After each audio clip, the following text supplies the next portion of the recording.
የፀጉራችሁን ፕሮሰስ እንደምትለዩ በኔ ፀጉር አሳያችኋለሁ። ፀጉራችሁን ትነቅሉታላችሁ። እዚህ ጋር እንደምታዩት ውሃ ታዘጋጃላችሁ በብርጭቆ ይታያችኋል። አሁን እኔ እቺ ልነቅላት ነው። እቺኛው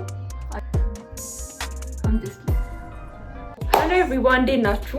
ፀጉራችሁን የማሳደግ ጆርኒ ላይ ካላችሁ በዚህ ዩቲዩብ ቻናል ያው ስለ ሄር ግሮዝ እንደምናወራ ጋይስ ነው። ዛሬም ስለ ሄር ግሮዝ ነው የምናወራው። ፀጉራችሁን የማሳደግ ጆርኒ ላይ ካላችሁ ወይም ደግሞ ኦልሬዲ ጆርኒያችሁን ከጀመራችሁ ማወቅ አለባችሁ ብዬ የማስበውን ቲፕ ነግራችኋለሁ። እሱም አብዛኞቻችን እንደምናውቀው ሄር ፕራሰቲ ነው። ምንድነው ሄር ፕራሰቲ ማለት? ፀጉራችን ምን ያህል ፈሳሽ ይቀበላል ወይም አይቀበልም የሚለውን ነው ፕራሰቲ የሚነግረን። ሶስት ሄር ፕራሰቲዎች አሉ። የመጀመሪያው የፀጉራችንን ፕራሰቲ ለማወቅ ማድረግ ያለብን አሁን ላሳያችሁ እንዴት የፀጉራችሁን ታይፕ እንደምትለዩ ብርጭቆን አዘጋጅቼ እንዴት የፀጉራችሁን ፕሮሰስ እንደምትለዩ በኔ ፀጉር አሳያችኋለሁ ማለት ነው። እዚህ ጋር እንደምታዩት ውሃ ታዘጋጃላችሁ እንደዚህ በብርጭቆ እንደዚህ ንጹህ ቢሆን ይመረጣል። ምክንያቱም ፀጉራችሁን በደንብ ለማየት ወደታች መውረዱን እና ለመውረዱን ለመለየት እንደዚህ አይነት ብርጭቆ ቢሆን ጥሩ ነው። ያው ፀጉራችሁን ትነቅሉታላችሁ። አንድ ስትራንድ ፀጉራችሁን ትነቅሉታላችሁ። እኔ ይሄን ልነቅለው ነው። እኔ አሁን እቺ ልነቅላት ነው። እቺኛዋን አያችኋት? ይኸው ውሃ ውስጥ አደርገዋለሁ።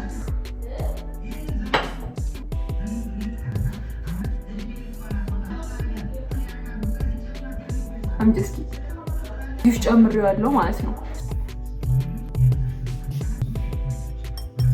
እንደዚህ ነው የምታረጉት ማለት ነው። የተወሰነ ደቂቃ ተጠብቁትና ወደ ላይ ከተንሳፈፈ ሎ ፕራሰቲ ነው፣ ወደ መሀል ከሆነ ሚዲየም ነው፣ ወደ ስር ከዘቀጠ ደግሞ ሃይ ፕራሰቲ ነው ማለት ነው። ይሄ መጀመሪያው ስቴፕ ነው። ይሄንን በደንብ ከለያችሁ በኋላ ፀጉራችሁ ምን አይነት ታይፕ እንደሆነ አወቃችሁ ማለት ነው። ዛሬ ሎ ፕራሰቲ ነው መጀመሪያው ማለት ነው። ሎ ፕራሰቲ ፀጉር ምን ማለት ነው? ሎ ፕራሰቲ ሄር ማለት ፈሳሽ የመቀበል አቅሙ በጣም ዝቅተኛ የሆነ ማለት ነው። ቅባት ፀጉራችሁ ላይ ስታረጉ ቶሎ ወደ ውስጥ አይገባም። ምንድነው ዛላችሁ ላይ ሻይን እንዲያረግ ያረጋል፣ ወዝ እንዲኖረው ያረጋል እንጂ ወደ ውስጥ አይገባም። ቆዳችሁ ውስጥ ካልገባ ደግሞ ጥቅም የለውም። አንደኛው ይሄ ነው። ሁለተኛ ቆዳችሁ ውስጥ ካልገባ ቅባቱ ቢውልድ አፕ የሚባል ነገር ይፈጥራል። ምንድነው ቢውልድ አፕ? ይሄ ቅባቱ ወደ ውስጥ ስለማይገባ እዛ ላይ ይከማቻል፣ ነጭ ነገር ማለት ነው። ቢውልድ አፕ ይፈጥራል። እጃችሁ እንዲህ ስታረጉት የሆነ ነጭ የሆነ ነገር እንዴት ነው ነጭ የሆነ ክምችት ይኖረውና እንዲህ ስትፈገፍጉት ደስ የማይል ነገር ይኖረዋል። ቢውልድ አፑ በጣም እንዲደብር ያደርገዋል። ሲታይም በጣም ደስ የማይል ነው የሚሆነው። ሁለተኛው ፀጉራችሁ ውሃ አይቀበልም። ሎ ፕራሰቲ ያላቸው ሰዎች ፀጉራቸው ውሃ አይመጥም። ውሃ ስታረጉ ኢስ ጀስት ላይክ ይሸራተታል እንጂ አብዞርብ አያረገውም። ሁለተኛው ውሃ አይመጥም ማለት ነው።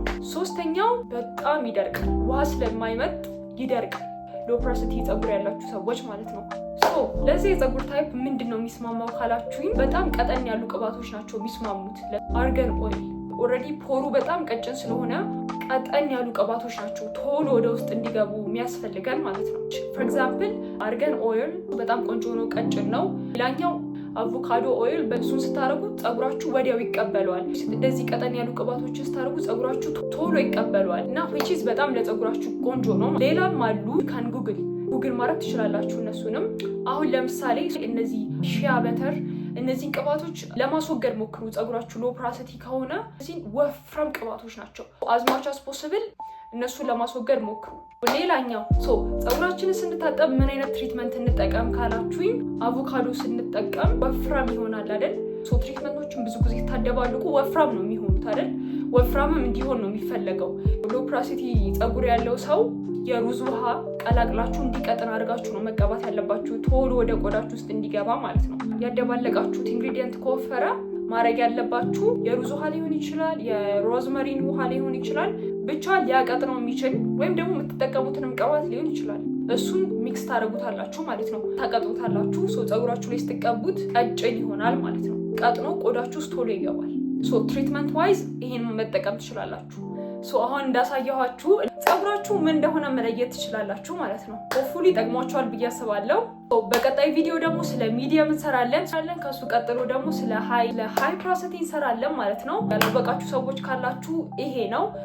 ከዚህ ቪዲዮ በኋላ የሄር ታይፓችሁ ምንድነው ሲባል ኦብቪየስሊ ግራ አትጋቡም። ሎ ፕራሰቲ ፀጉር ያላችሁ ሰዎች በደንብ ኖሌጁ እንደቀሰማችሁ ስለ ፀጉራችሁ ታይፕ አንድ ነገር እንደቀሰማችሁ አልጠራጠርም።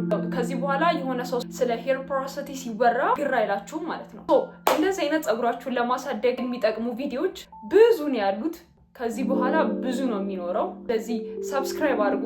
እንዚህ ጠቃሚ ነው ብዬ አስባለሁ። ባይ